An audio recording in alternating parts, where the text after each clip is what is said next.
Hello प्यारे बच्चों, कैसे हैं आप सभी। आई होप आप सभी बहुत अच्छे होंगे और अपनी पढ़ाई को रेगुलरली अच्छे से कर रहे होंगे। चलिए इस वीडियो में हम डिस्कस करेंगे class 6th 7th and 8th की वर्कशीट नंबर है GS 14 जो कि 27 नवंबर 2021 की वर्कशीट है। आज का सब्जेक्ट बेटा जेनेरिक होना चाहिए था, बट यहाँ इन्होंने इंग्लिश लिखा हुआ है। और आज का जो हमारा टॉपिक है वो है पॉल्यूशन। तो चलिए इस वर्कशीट को हम स्टार्ट करते हैं। नीचे देखिए हमें 4 पिक्चर्स दिखा रखी हैं। पिक्चर ए में हमें चिमनी दिखा रखी है और इस चिमनी से धुआं यानी कि स्मोक बाहर आ रहा है और इस वजह से एयर पॉल्यूशन होगा। ठीक है। पिक्चर बी में हमें दिखा रखा है कि यहाँ पे एक आदमी है जो काफ़ी ज़्यादा इरिटेटेड दिख रहा है, हमें परेशान दिख रहा है और पीछे से बहुत सारी आवाज़ आ रही है, यानी यहाँ पे हमें नॉइज़ पॉल्यूशन दिखा रखा है। ठीक है। सी पार्ट में हमें दिखा रखा है कि यहाँ पे एक रिवर नदी है जिसमें सीवेज का वाटर आकर गिरता है और इस वजह से जो ये रिवर है वो पॉल्यूट हो रही है, प्रदूषित हो रही है। ठीक है, यानी पानी हमारा प्रदूषित हो रहा है। डी पार्ट में हमें दिखा रखा है बहुत सारे व्हीकल्स हैं, गाड़ियां हैं जिनसे धुआं निकल रहा है, क्योंकि इनके अंदर पेट्रोल डीजल या जिस चीज़ से भी ये चलते हैं वो फ्यूल का बर्निंग यहाँ पे होता है और उससे पॉल्यूशन जनरेट होता है। तो वो पॉल्यूशन यहाँ पे दिखा रखा है। तो इन चारों पिक्चर्स को देखकर हम ये समझ पा रहे हैं कि यहाँ पे हमें दिखा रखा है कि पॉल्यूशन किन किन तरीक़ों से होता है, चाहे वो एयर पॉल्यूशन हो, वाटर पॉल्यूशन हो या नॉइज़ पॉल्यूशन हो। तो ये कुछ तरीके हैं जिनसे ये पॉल्यूशंस होते हैं। ठीक है। अब इन पिक्चर पे बेस्ड हमें कुछ क्वेश्चंस दे रखे हैं जिनके आंसर हमें लिखने हैं। क्वेश्चन नंबर 1 है, what is coming out of the chimney in picture A. Picture A में इस चिमनी से बाहर क्या निकल रहा है? तो हमने अभी पढ़ा कि इस चिमनी से बाहर स्मोक यानी कि धुआं निकल रहा है। चलिए इन सब के हम आंसर लिख लेते हैं। तो देखिए क्वेश्चन नंबर 1 का आप आंसर लिखेंगे, smoke is coming out of the chimney, यानी चिमनी से बाहर क्या निकल रहा है? स्मोक यानी कि धुआं निकल रहा है। क्वेश्चन नंबर 2 है, why is the man in picture B feeling irritated. इस पिक्चर बी में जो हमें आदमी दिख रहा है वो इरिटेटेड क्यों है? तो चलिए इसका आंसर देखते हैं। तो इसका आप आंसर लिखेंगे, the man is feeling irritated because of the noise. यहाँ पे बहुत सारा शोर आ रहा है, नॉइज़ हो रही है, इस वजह से ही आदमी इरिटेटेड फील कर रहा है। थर्ड क्वेश्चन है, what is shown in picture D. ये जो पिक्चर डी है इसमें हमें क्या दिखाया हुआ है? तो हम आंसर लिखेंगे, pollution due two vehicles is shown in picture D, यानी गाड़ियों की वजह से पॉल्यूशन हो रहा है, यही हमें पिक्चर डी में दिखाया हुआ है। फोर्थ क्वेश्चन है, how does water in rivers get polluted as shown in picture C।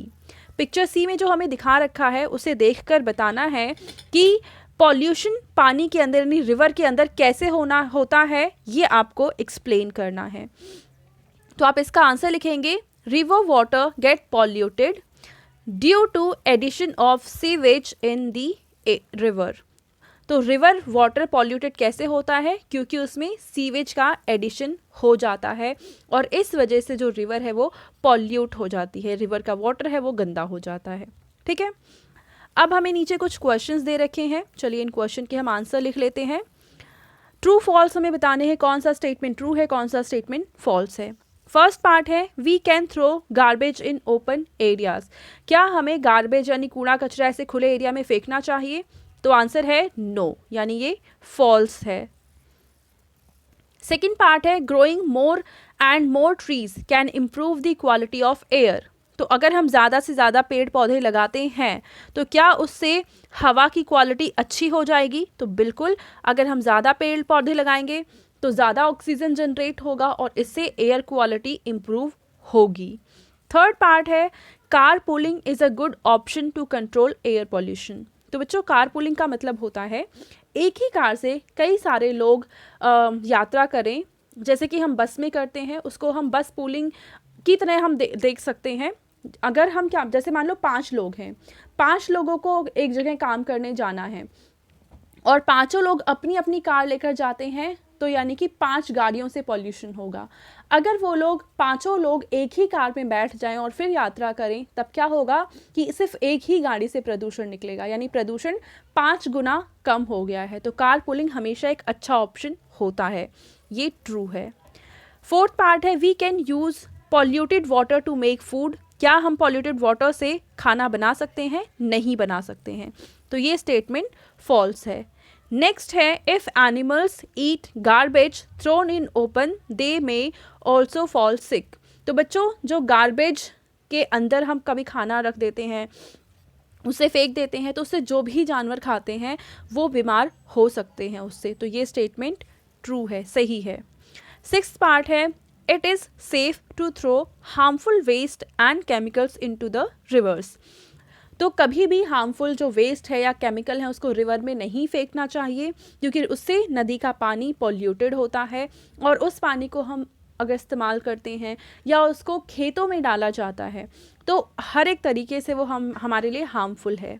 तो ये स्टेटमेंट फॉल्स है, क्योंकि इन्होंने कहा है कि अगर हम नदी के अंदर केमिकल डाल देते हैं या वेस्ट डाल देते हैं तो वो एक अच्छा ऑप्शन है, वो अच्छा ऑप्शन नहीं है, वो सेफ नहीं है। ठीक है, तो सेकंड पार्ट हमारा कंप्लीट हो गया। अब हम देखते हैं हमारा नेक्स्ट पार्ट, जिसमें हमें कहा है choose the appropriate word from the box given below and fill in the blanks. इन वर्ड्स को हमें नीचे जो ब्लैंक्स दे रखे हैं वहाँ पे फिल करना है। फर्स्ट है harmful gases present in the atmosphere pollute rain water. तो फर्स्ट में आ जाएगा हार्मफुल। सेकेंड है eating food made up of polluted water may cause diseases, यानी कि अगर हम खाने को पॉल्यूटेड वाटर यानी गंदे पानी से बनाते हैं तो उससे हमें बीमारियां हो सकती हैं। थर्ड है smoke coming out of the vehicles cause air pollution. हमारी गाड़ियों से जो स्मोक बाहर आता है उससे एयर पॉल्यूशन होता है। फोर्थ पार्ट है we need fresh air to keep our lungs healthy. हमें अपने लंग्स को हेल्दी रखने के लिए कैसी हवा चाहिए होती है? तो फ्रेश यानी कि साफ हवा चाहिए। फिफ्थ है loud speakers can cause noise pollution. Loud speaker से शोर होता है और इस वजह से उससे नॉइज़ पॉल्यूशन हो सकता है, होता है बल्कि। ठीक है, और सिक्स्थ पार्ट है some wise shopkeepers use only paper bags and avoid plastic bags. तो वो शॉपकीपर अच्छे होते हैं, कुछ हैं ऐसे शॉपकीपर जो अच्छे होते हैं जो कि पेपर बैग को यूज़ करते हैं और प्लास्टिक बैग नहीं यूज़ करते हैं। ठीक है बच्चों, तो ये थी आज की हमारी वर्कशीट एंड आई होप आप सभी को ये वर्कशीट अच्छे से समझ में आई होगी। और बच्चों, अगर आपको ये वीडियो पसंद आई है तो इसको ज़रूर लाइक करें, अपने फ्रेंड्स के साथ भी शेयर करें और इस चैनल को सब्सक्राइब करें। Thank you.